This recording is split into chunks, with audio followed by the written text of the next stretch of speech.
Hi, I'm Gary Duff, the host of the New American Kitchen, and today we're at the James Beard House with the Foundation's president, Susan Ungaro. How are you? I'm great here at the Beard House. What could be better?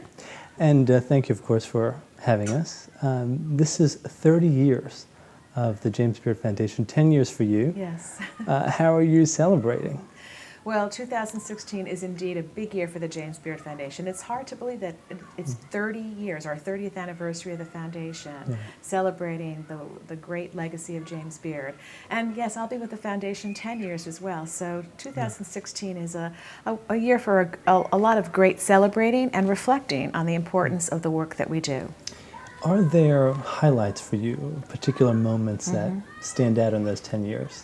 Oh, well, there's no doubt that the 10 years, the almost 1 decade that I've been at the James Beard Foundation has been an incredible learning and exciting, thrilling experience. We've had so many great moments. I mean, most recently I was on a presidential delegation with the Secretary of Agriculture this summer to visit the World Expo and the USA Pavilion. We've had some incredible dinners celebrating with the country's most special chefs. I remember one Beard House dinner here with the 3 great French-American chefs, Jacques Pepin, Alain Sayac, and André Saltner, where they did an incredible classic French menu that really was one of the highlighted dinners, I'd say, over the years. And I was really fortunate to have Charlie Trotter, who passed away sadly 2 years ago, to not only be a wonderful friend and supporter of the foundation, but to cook some dinners for us as well. Is it surreal saying 10 years? All the different people, I mean, some of those are legendary chefs. Yes. Can you believe and at the foundation you have access to all these people. Is it surreal saying 10 years? It's hard to believe. This is the 3rd job I've had in my whole career. I worked my way through college at McDonald's, where I learned a lot about American food and people and service. And then I had the incredible opportunity to be an editor at Family Circle magazine, one of the best read women's magazines in America, and I was there for 27 years. So 10 years at the James Beard Foundation has gone by really fast. If someone had asked me when I first graduated from college that what did I think I'd be doing 40 years from now, I wouldn't have guessed that I would be running this incredible foundation and having the opportunity to really lead and celebrate a time in food where the whole world is obsessed with food. The James Beard Foundation and the chefs here, when I came 10 years ago, was really, I'd say, the tipping point of chefs becoming America's favorite celebrities. Food Network had been on the air already 10 years. They're around over 20 years. And, the opportunity to work with people, chefs who really are, I think in some ways, the standard bearers for their communities. Restaurants are the places where people celebrate, and they go for regular meals, family meals, but they also think of restaurants like the James Beard House to celebrate special occasions. Because I was going to ask you about Family Circle and the transition from that world into the James Beard Foundation. How did that happen? Well, when I was at Family Circle, I was in charge of articles and journalism and special interest reporting and family home articles. But we had over 25% of the editorial in Family Circle was dedicated to food. The covers were always, 30-minute meals, great cupcakes, great chocolate cakes, easy chicken dinners. So when I became editor-in-chief of the magazine, I got much more involved in the kitchen aspect, the home cooking aspect of that magazine. And we worked with all of the most popular television chefs and chefs who had bestsellers. So before I came to the foundation, I had certainly met most of the major chefs in America who had wanted to be featured in the pages of Family Circle. So that was sort of the exciting part, that now I was going to be at a foundation that really cared about the American food scene. But the transition was really interesting in so many ways, because I had worked on board of trustees of mostly health and homeless shelter type organizations when I was at Family Circle. And when I left, I knew I didn't want to edit another woman's magazine. I had done that, enjoyed it. It was an immensely satisfying career. But I thought I really wanted to make a difference, do something with a foundation, a nonprofit. And at the time, the James Beard Foundation was actually looking for a new leader. And I read about James Beard because I had this, journalism background. I wanted to know more about this man. And when I read about him and read about the foundation's history and how important it was to chefs and journalists and television producers and cookbook authors to win a James Beard Award was like winning an Oscar or a magazine award or a Pulitzer. So I thought, this is really would be a good next step for me. But what really, I think, attracted me most of all was who James Beard was and what he stood for. So many people, think of the foundation as just this place where we have these incredible, 5 to 7 course meals with wine pairings, and that it's very, high haute cuisine. But we're about a lot more than that. And James Beard certainly was too. He was really the first person. It's hard to imagine that the first food television show happened in like 1947. It was called I Love to Eat. And then eventually he had another television show called The James Beard Show, where he really was the first person to get on television and teach Americans how to cook.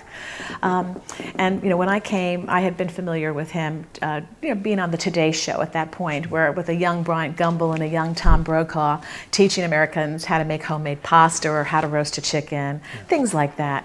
And, of course, what happened is an incredible explosion of food as content and food as entertainment on television. And I love that he really started it all and brought food to life. He loved high cuisine, but he also loved down-home cuisine. And he wouldn't have called it cuisine, he would have called it good food. Yeah. So when I read about him and read that he was really a person who influenced some of the great chefs that are still around, Wolfgang Puck and Alice Waters, Jeremiah Tower, Thomas Keller. So many chefs really looked to him as a source of inspiration. Jacques Pepin loved him as well.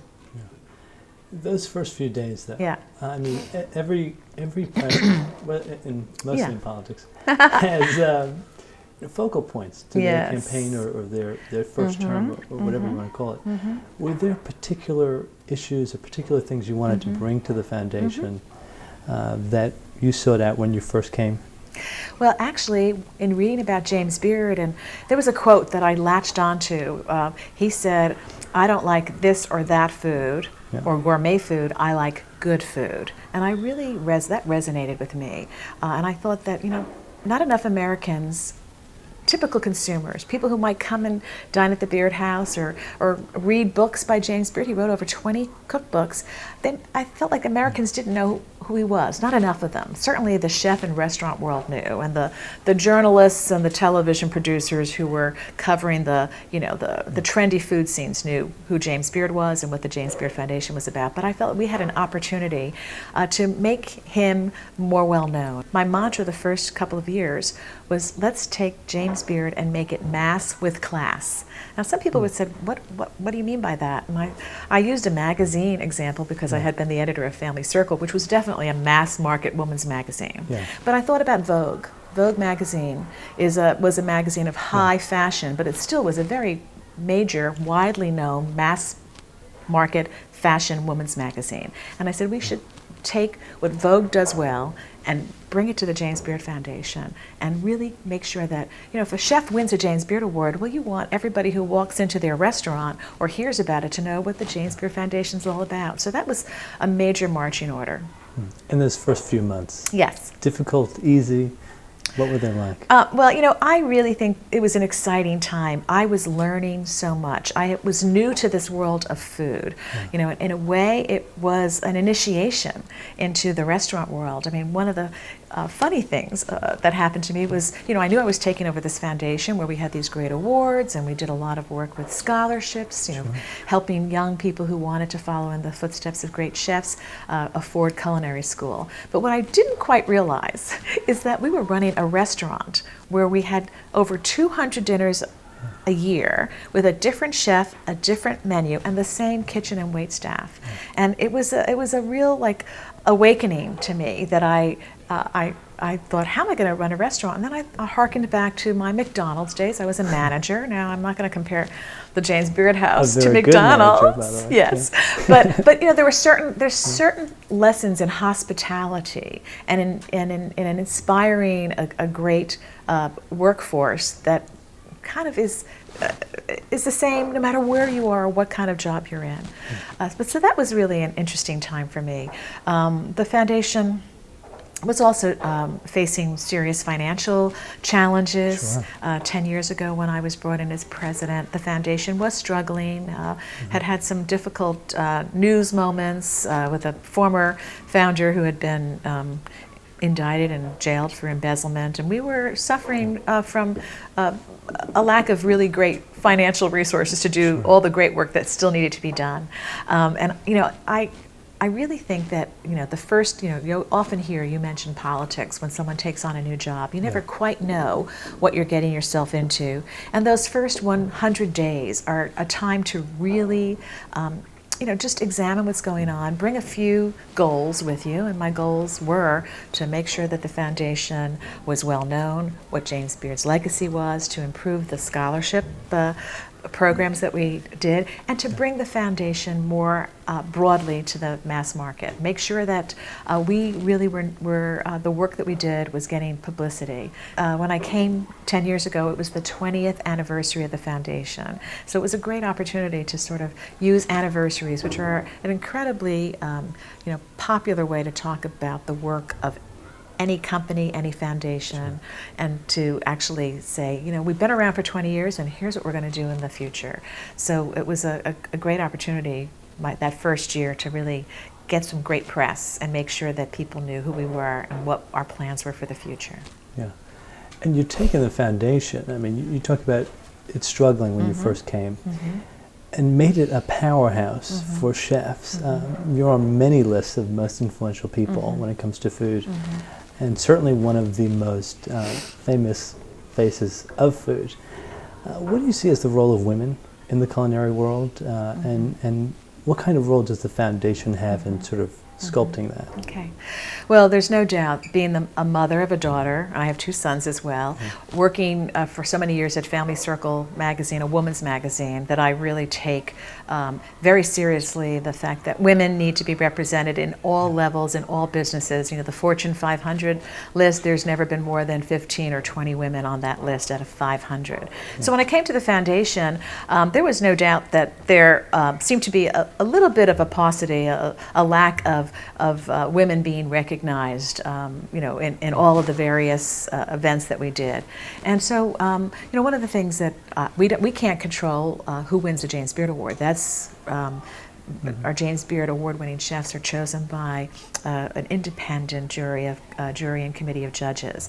But what we could do was make sure that anything that we had control over, dinners at the Beard House, themes for the James Beard Awards, the Chefs and Champagne events, all the things that we were doing, the way we covered the food industry in our press and on our websites, that we made sure to reach out to make sure that diversity was important. Women now represent really only about 7% of leadership in executive chef positions in the country. And that's changing. We've seen some major movement in women winning James Beard Awards. When I came, there had never been a woman to win an Outstanding Restaurateur Award, and now we've had 2. Most recently, Barbara Lynch won. There were very few Outstanding Chef Award winners, the best chef in the country, historically, but now more and more are being recognized. Nancy Silverton, for instance, recently won. So there's been a recognition of the need to have a gender blindness in the world, in business, and I think that's true of the food world as well. Yeah. And speaking of the James Beard Awards, recently you moved it to Chicago, the Chef Awards. Yes. Press awards have remained in New York. Yes. That must be exciting to sort of highlight other food cities across America.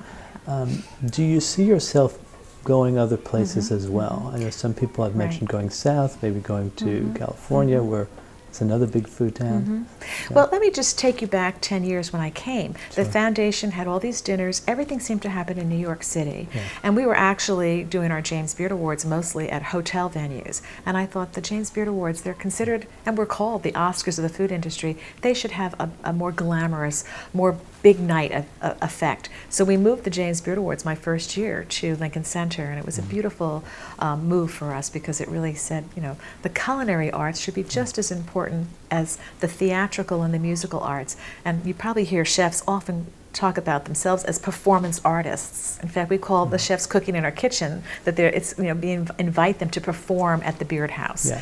So we moved it to Lincoln Center, and what we also did around that time is I thought, let's take the nominations on the road.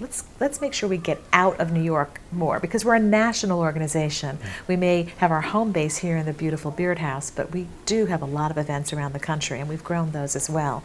So we started bringing the nominations on the road, to places like Chicago and New Orleans and Portland, Oregon, James Beard's birthplace. Sure. And we got such great reception that we knew that there was an opportunity for us to really think down the road. Maybe we'd bring the awards on the road. And last year, or 2 years ago actually, the mayor of Chicago really understood the importance of the culinary arts to travel and tourism. And it was his goal to have more tourists come to Chicago. And one of the major reasons, about 30% of Americans, believe it or not, when they make travel plans, think about where they're going to eat, not just what museums and sports and other recreational endeavors they're going to pursue. So he actually had the Chicago Travel and Tourism Division, Choose Chicago, look into the possibilities of what would happen. They reached out to us. The Lyric Opera House was a beautiful venue, and we thought, let's try it. It worked so well, we're going to be in Chicago for 2 more years. And we're certainly open to coming back to New York or to other cities. Yeah. And because of that move, from New York's Lincoln Center to the Lyric Opera in Chicago, we certainly are getting calls. Yeah, because I was going to say, yes, and considering. Yeah, because there must be talk about, and certainly buzz about where it would be next if it's not in Chicago. Yeah, yes. Which is good. Yeah. Good publicity. Well, when I first came to the James Beard Foundation, we were trying to fix some serious financial setbacks, and we needed to make a difference and sort of plant a flag saying we're a foundation that is important not only to the food community, but to the corporate and national community that cares about food in America. And it's really worked. I joke now with our sales and sponsorship team and even our board of trustees that when I first came, the first couple of years, we were making all the calls, and now we're taking the majority of calls. So people, it's a great feeling to know that the work we're doing is being recognized. And if you could, I don't know if this is a difficult question, but 5 years, 10 years from now, where would you like to see the foundation? Well, I mean, clearly I want everybody in America to know a couple of things. To know who James Beard was, the fact that he's written all these cookbooks. And in fact, for our 30th anniversary year, we are coming out with our 3rd cookbook that we have made happen.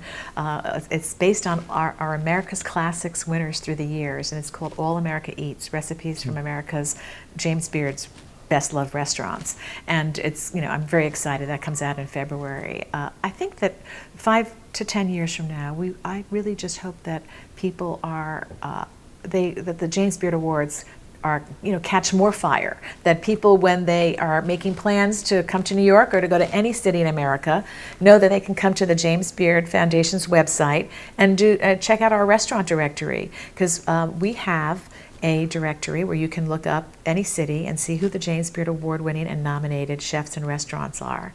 It's our version of, a Zagat guide.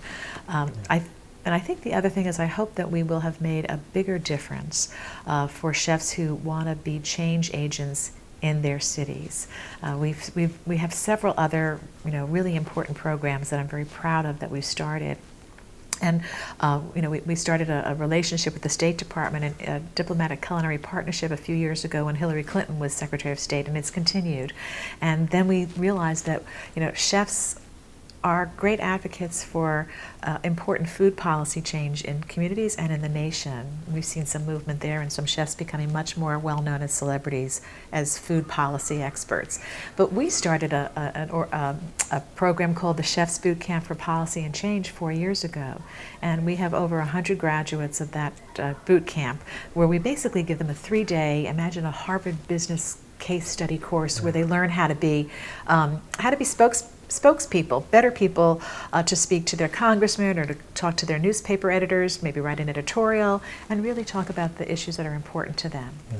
Do you see chefs sort of filling that area, sort of becoming more political, more I guess, in an advisory role for America's food? Absolutely. I think chefs have very strong opinions about where their ingredients come from, the quality of their ingredients, the safety of food, the food supply system, and they care about not only what's happening in the cities and suburbs where they cook, but they also care about what's happening with agriculture, the drought in California, antibiotics in agriculture, the Childhood Nutrition Reauthorization Act. We're seeing more and more that chefs really can be influential in getting out the vote.